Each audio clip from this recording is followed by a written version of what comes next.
Bonjour Maxime. Bonjour. Vous proposez un projet qui s'appelle la boîte de pétri. On part en direction de la salle Bretagne. Qu'est-ce qui va se passer là-bas?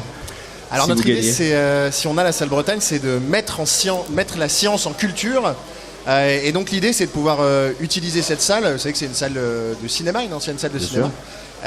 Et qui a une scène aussi. Donc déjà, pouvoir faire nos émissions en public, comme on le fait aujourd'hui, notamment au lieu unique.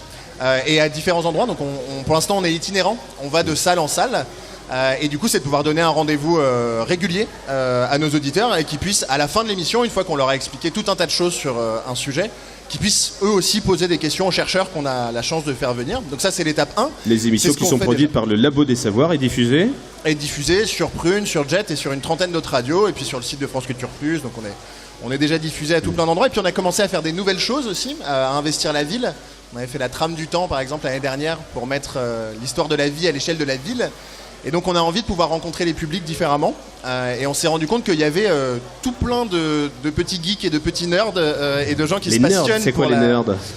Les nerds, c'est la version américaine des fans de science. Voilà. On les appelait comme ça, ceux qui ont inventé les ordinateurs. Par exemple.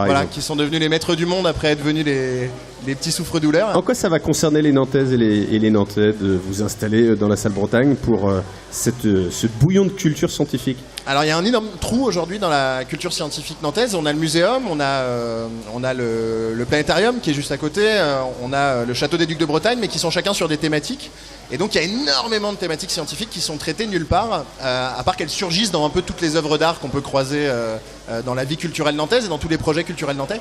Mais il n'y a pas vraiment de lieu dédié à un grand nombre de sciences différents et à un grand nombre de manières de le transmettre, de manière drôle, de manière ludique, notamment pour inviter ceux qui font de la science sur YouTube, qu'on a envie de pouvoir faire venir et proposer un espace et rencontrer leur public, et puis voilà, pouvoir échanger et que tout le monde se remette à re-raconter les sciences aussi. Donc des podcasts interactifs, c'est un peu ça le slogan?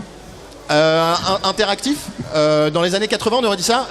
Maintenant je pense que c'est un lieu de partage comme ça se fait aujourd'hui partout sur internet, mais qu'on importerait IRL, in real life, dans cet endroit là. Ça s'appelle la boîte de pétri. Merci Maxime. Merci beaucoup.